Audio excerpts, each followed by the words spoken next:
Assalamualaikum warahmatullahi wabarakatuh. Alhamdulillah wassalatu wassalamu ala asyrafil khalqillah Sayyidina wa maulana Muhammad ibn Abdullah wa ala alihi wa ashabihi wa man tabi'ahu wa nasarahu wa wala wa la hawla wa la quwata illa billah, amma ba'd. Hadirin dan hadirat jamaah Majlis Ta'lim Masjid Al-Ibadah yang saya muliakan, khususnya pimpinan Al-Mukarram Bapak Haji Yudi Rahmani dan juga para pengurus masjid serta tokoh masyarakat, para hujjaj, bapak-bapak dan ibu-ibu sekalian. Syukur alhamdulillah pada malam hari ini dengan kesehatan, dengan kesempatan dan dengan kekuatan yang Allah anugerahkan kepada kita, pada malam hari ini kita bisa hadir kembali untuk sama-sama mengikuti pengajian. Semoga pengajian yang sedang kita hadiri ini besar manfaatnya buat kita sekalian, dan semoga Allah berkenan melimpahkan kepada kita balasan pahala yang sebesar-besarnya, dan juga Allah berkenan mengampuni dosa-dosa kita serta membukakan pintu ilmu yang seluas-luasnya. Amin ya mujibas sa'ilin. Malam hari ini kita mendapat pelajaran dari Al-Quranil Karim, surah Ali Imran ayat 159 ya. Ini saudara-saudara masih menjelaskan hal-hal yang berkenaan dan akibat dari perang Uhud ya. Jadi gaung dari perang Uhud ini begitu luas ya. Jadi banyak dimuat di dalam Al-Quran, karena dalam perang Uhud walaupun umat Islam kalah waktu itu, tapi banyak pelajaran-pelajaran yang bisa digali oleh umat Islam agar untuk masa selanjutnya umat Islam tidak mengulangi kesalahan yang mengakibatkan perang Uhud umat Islam kalah ya. Saudara, yang pernah saya beritahu dulu bahwa perang Uhud itu kalah ada penyebabnya ya. Penyebabnya yaitu ada pasukan panah ya, yang dipimpin oleh sahabat Nabi namanya Abdullah bin Jubair, itu melanggar aturan Nabi sebagai panglima perang secara umum. Nabi berpesan apapun yang terjadi supaya mereka tetap berada di lereng Gunung Uhud, di tempat yang Nabi sudah pilihkan, tempat yang strategis ya. Jadi mereka ini bolehlah disebut pasukan elit, pasukan panah yang bisa membunuh dari jauh. Kalau pedang kan harus dideketin, juga tombak juga demikian. Tapi kalau panah ini zaman dulu ini pasukan elit saudara-saudara ya, bisa memanah dari jauh. Nah, ketika Nabi Muhammad SAW sudah memerintahkan ya, kepada panglimanya, kepada pasukannya, apapun yang terjadi jangan turun, tahu-tahu ketika permulaan perang memang kemenangan di pihak umat Islam. Tahu-tahu ini ada tadi pasukan panah ini yang dilarang turun ke bawah, dia turun ke bawah karena melihat teman-temannya di bawah sedang mengumpulkan harta rampasan perang. Maka terjadilah tempat yang bagus itu dan strategis diambil alih oleh orang kafir. Dari situlah orang kafir menyerang umat Islam, sehingga kasarnya umat Islam kucar kacir. Banyak yang kabur dan banyak yang gugur. Yang gugur saudara-saudara sekitar 70 orang sahabat Nabi yang dikubur di dekat Gunung Uhud ya. Kalau Anda bikin umrah atau haji, nanti diajak ziarah itu ke Uhud. Di situ makam para syuhada yang gugur di medan perang, yaitu di sekitar Gunung Uhud, sebanyak 70 orang ya. Nah, ketika umat Islam ini tadi ada sebagian melanggar, Nabi bersikap tetap nggak keras dan tidak kasar. Inilah yang mau diceritakan dalam ayat Al-Quran ya. Jadi Nabi nggak langsung ngamuk-ngamuk begitu, marah-marahin ya, maki-maki istilah kita kepada pasukan panah tersebut yang masih hidup, yang masih ada. Ya, tapi Nabi tetap ya berbuat baik kepada mereka, paling memberi nasihat. Nah ini ayatnya nih. Ayat 159. Fabima rahmatim minallahi lintalahum walau kunta faddan ghalidhal qalbi lam faddu min haulik fa'fu anhum wastaghfir lahum wasyawirhum fil amr fa idza azamta fatawakkal 'ala Allah innallaha yuhibbul mutawakkilin. Artinya, maka disebabkan rahmat dari Allah lah kamu berlaku lemah lembut. Kamu di sini Nabi Muhammad. Jadi pasukan panah yang betul-betul pelanggarannya berat kalau istilah sekarang. Ya, dengan sebab mereka umat Islam mendapat kekalahan yang telak dan banyak yang gugur. Tapi tetap aja Nabi cool, Nabi adem, enggak panas, enggak maki-maki. Dikatakan lantaran Nabi punya sifat lemah lembut ini. Dan ini lemah lembutnya Nabi karena memang Allah turunkan rahmat kepada beliau. Allah sudah mendidik Nabi Muhammad sedemikian rupa. Jadi ketika menghadapi hal-hal yang berat, tetap Nabi punya sikap baik, lemah lembut ini. Maka disebabkan rahmat dari Allah lah. Ya, Nabi bersifat lemah lembut dengan sebab rahmat Allah. Ya.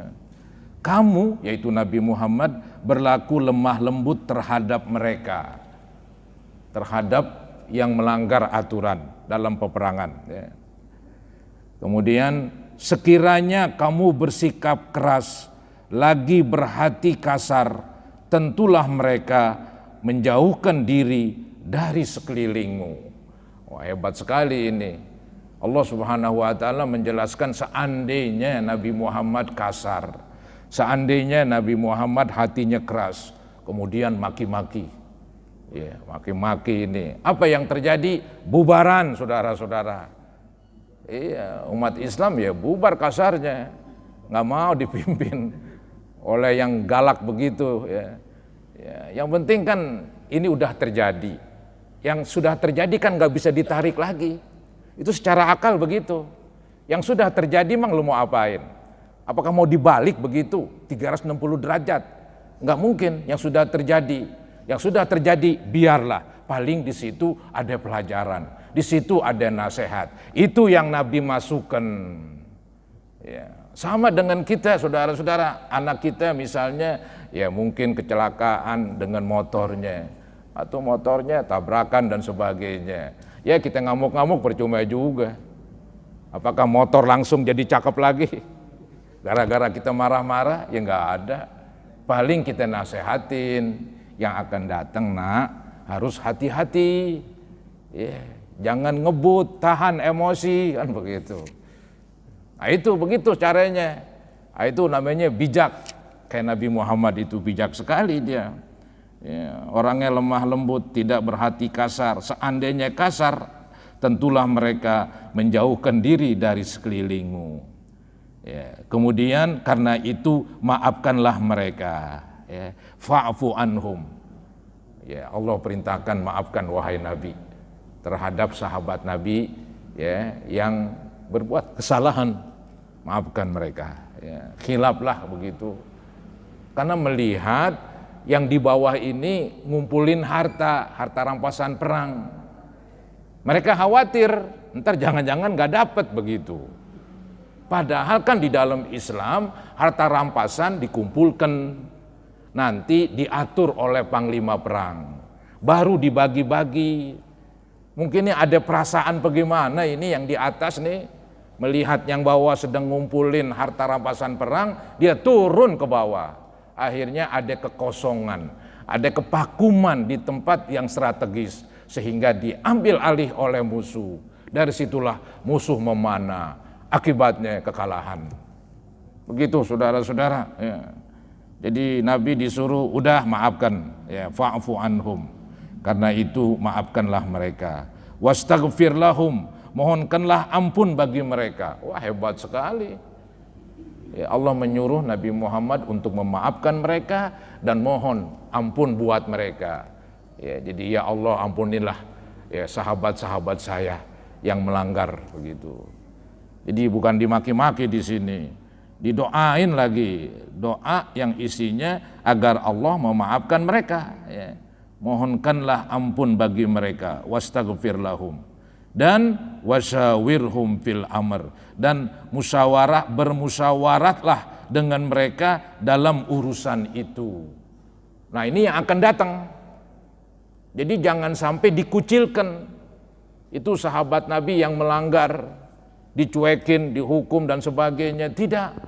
Allah menyuruh nanti yang akan datang, atau mungkin urusan perang yang akan datang, ya perjalanan hidup masih panjang. Nah itu kan akan menghadapi segala macam rintangan. Maka Allah suruh supaya Nabi Muhammad bermusyawarah kepada mereka. Saudara, Nabi Muhammad disuruh musyawarah itu di dalam hal-hal yang gak ada peraturannya, gak ada keterangan ayat Quran, gak ada wahyu dari Allah. Disitulah Nabi disuruh musyawarah. Bahkan itu perang Uhud, itu ceritanya itu ada dua pendapat sebelumnya tuh setelah musyawarah. Nabi punya pendapat yang enak nih dalam perang Uhud, ya kita jangan keluar dari kota Madinah. Bersiaga di kota Madinah. Nanti mungkin ya para perempuan bisa membantu dengan menyambit dan melemparkan batu kepada mereka kalau musuh masuk ke kota Madinah.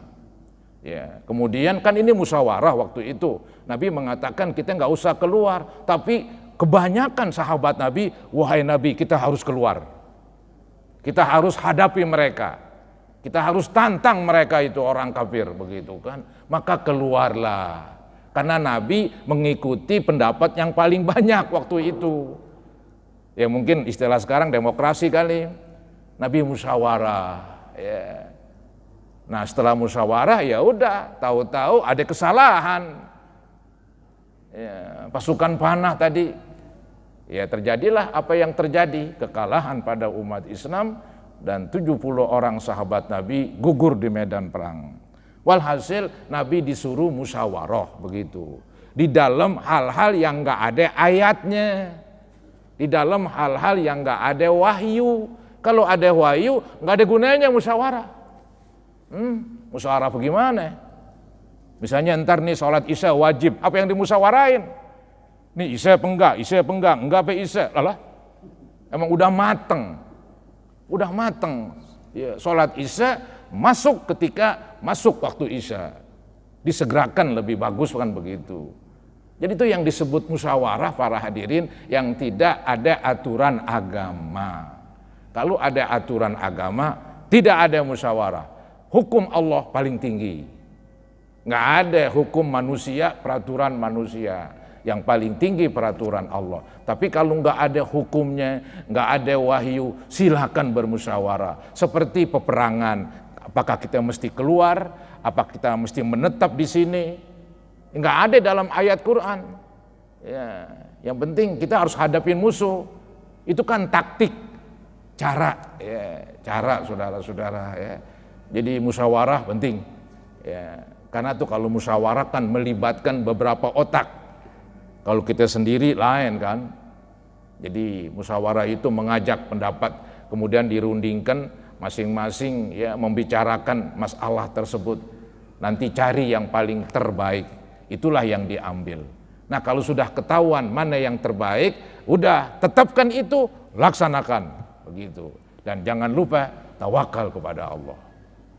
Ya udah keputusannya demikian, hasil musyawarah, ya, laksanakan, jangan ragu-ragu. Itu. Jadi dikatakan dan bermusyawarahlah dengan mereka dalam urusan itu, dalam urusan peperangan dan lain sebagainya.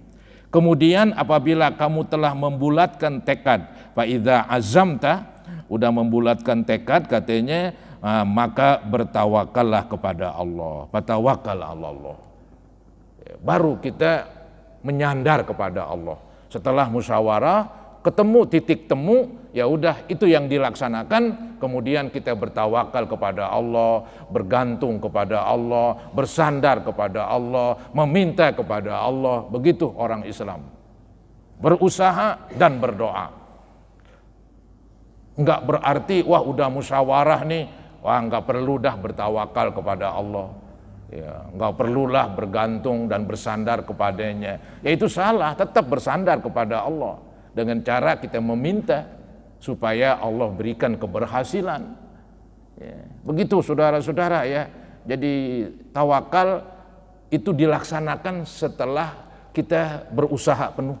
Ya, kita berusaha penuh dan bertawakal begitu. Jangan nggak ada usaha tapi tawakal, itu namanya ngandel itu, bukan tawakal itu ya. Tawakal itu usaha dan bergantung, bersandar kepada Allah. Kita yang geremet, kita berusaha mencari rezeki. Ada yang jual jasa, ada yang berdagang, ada yang menyewakan, ada yang mengontrakkan. Nah, kemudian setelah itu ya mohon kepada Allah, ya Allah bilah kami rezeki. Gimana lagi? Ya. Jadi setelah itu selesai para hadirin. Itu yang namanya tawakal. Jangan nggak ada usaha tapi tawakal, itu yang aneh itu. Ya, itu yang aneh. Jadi innallaha yuhibbul mutawakkilin. Sesungguhnya Allah menyukai orang-orang yang bertawakal kepadanya. Menyukai artinya Allah memberikan pahala. Allah menyukai orang yang bertawakal, Allah beri pahala, kemudian Allah berikan bantuan. Insya Allah begitu. Karena dia merasa ya kecil di hadapan Allah. Kalau Allah tidak bantu, ya sulit untuk mendapat hasil yang bagus. Ya, karena dia tahu Allahus Somad, Allah tempat bergantung. Allah tempat bergantung. Ya. Jadi sebab dan musabab, akibat, sebab dan akibat itu saudara-saudara tetap bergantung kepada Allah. Ya. Kadang-kadang kita nggak bisa melaksanakan sabab karena sakit. Kadang-kadang sabab kita udah laksanakan tapi hasilnya ya nggak bagus. Jadi sebab dan musabab, sebab dan akibat itu di dalam kekuasaan Allah. Maka kepadanya lah kita bertawakal. Ya. Bukan berarti ada sebab, ada akibat. Oh tidak. Berapa banyak orang berusaha tapi gagal. Tidak usaha, akibatnya gagal malah. Jadi itu menunjukkan bahwa sebab dan akibat masih di dalam kekuasaan Allah. Ya. Kalau Allah tidak tentukan, tidak bakalan berhasil. Yang penting itulah yang namanya tawakal.